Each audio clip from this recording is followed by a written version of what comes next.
Parents often struggle with how to punish misbehaving kids.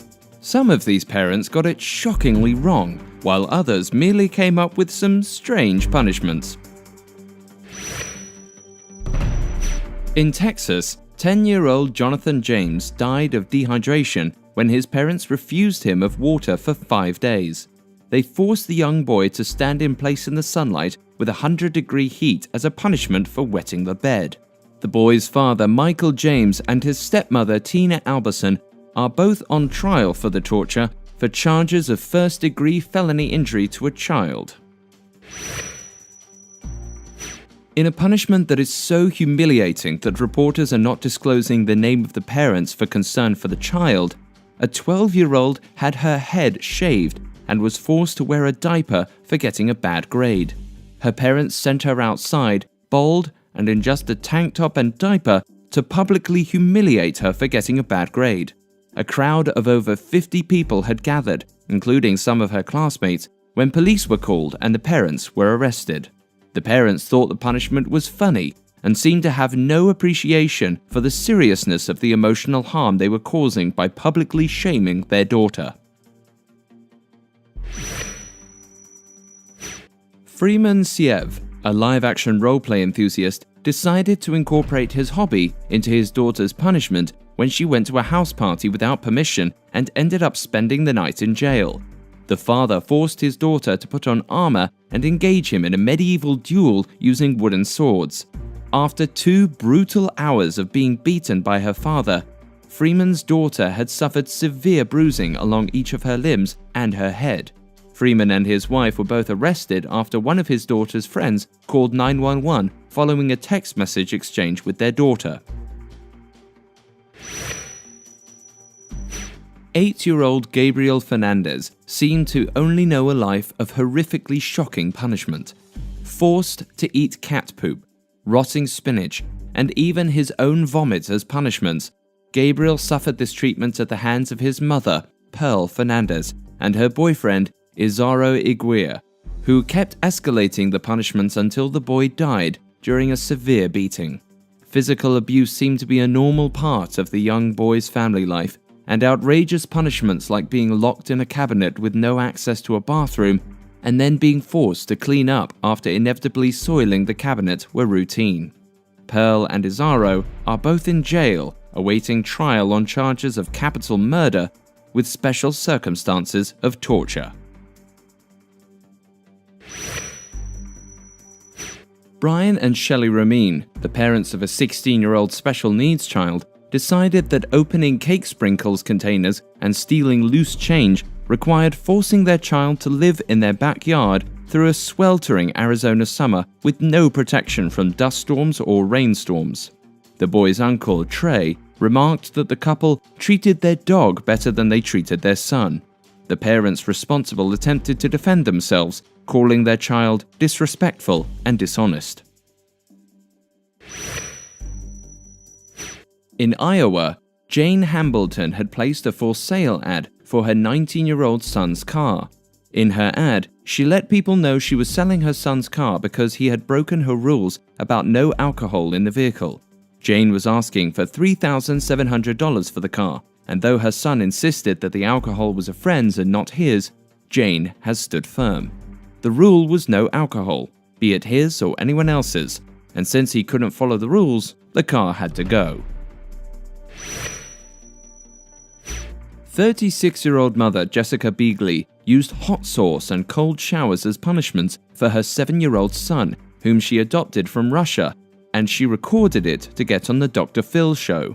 The show caused public outrage when it aired as people were shocked that this mum forced her crying child into cold showers before bed for misbehaving at school and had him hold hot sauce in his mouth for more than a minute for lying. Jessica had her 10-year-old daughter record the punishments. The mum faces up to a year in jail after being convicted of misdemeanor child abuse. When Tommy Jordan found a post from his 15-year-old daughter on Facebook talking smack about him, he decided to take action, and he shot her laptop. Posting the video of his punishment on Facebook, he received a mixed reaction, some people calling him abusive and others calling him a hero. He has said that the post has helped both him and his daughter understand the power of Facebook, and that there can be long-term consequences for posts that in the moment seem to be unimportant. Frances Henner, a mother in Bakersfield, California, decided she had to take action after she caught word that her daughter, 11-year-old Jamie Henner, had decided to twerk at her school dance despite her mother's wishes. Frances punished the provocative dancing by sentencing her daughter to stand at a busy intersection for 2 hours on a Monday morning, holding a sign stating, "I was disrespecting my parents by twerking at a school dance."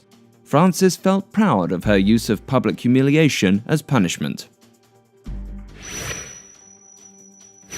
In China, communities really do believe it takes a village to raise a child, and a village in Guangxi decided that a 10-year-old boy needed a lesson after he stole 20,000 yuan, about $3,000, from a local butcher.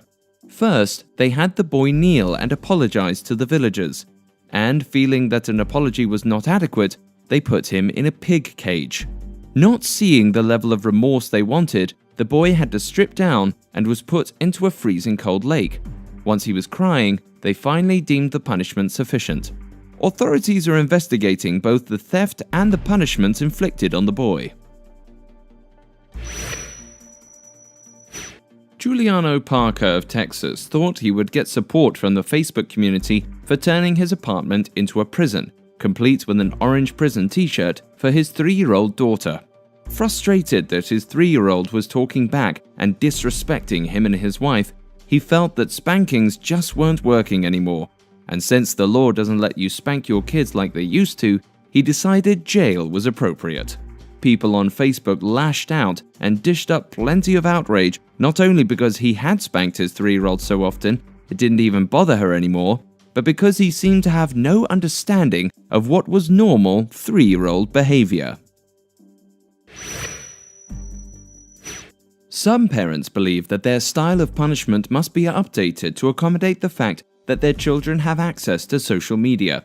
Denise Abbott, mother of Ohio teenager Ava Abbott, did just that when she got fed up with her daughter insulting her constantly over Facebook. Denise added a red X over Ava's mouth to her daughter's profile picture with the words, "I do not know how to keep my mouth shut. I am no longer allowed on Facebook or my phone. Please ask why. My mum says I have to answer everyone that asks." Denise hopes that the lack of her daughter's social life will teach the daughter to be thankful for what her mother does for her. Scott McIntosh is the hero of parents everywhere for having worn short shorts to prove a point to his daughter. Instead of trying to restrict his daughter's clothing choices or imposing harsh punishments, he decided to help his girls understand how he felt. He cut a pair of his jeans into Daisy Dukes and took his family out for a night of fun. When they got to the ice cream shop, his daughter finally said she couldn't take it and wouldn't go in with him. He hopes this helped his kids to feel loved while also getting his message across. Samantha and James Taylor thought torture and punishment was the same thing when it came to their young children. For their punishment, the 5, 6, and 8-year-old kids would be forced into a plastic container, and the container would be taped shut with only a small square cut in the lid for air. Taking it even a step further, the parents would pour water into this hole, similar to some waterboarding techniques used on terrorists. The father has been sentenced to 1 year behind bars for his torture, and the mother was sentenced to 2 years of probation. At age 15, Shannon Levy had become so unruly that her parents finally had to resort to drastic measures to curb her drinking, smoking pot, ignoring school, and promiscuity. The parents paid about $40,000 to have their daughter kidnapped and taken to a Jamaican tough love discipline camp. The behavior modification camp placed teens in uniforms and flip-flops so it would be hard to run away from the program of therapy, school, and discipline. The camp looks like a tropical cliffside resort until you notice the barbed wire, security cameras, and lines of uniformed teens. Hey guys, thanks for watching. Make sure to like and subscribe.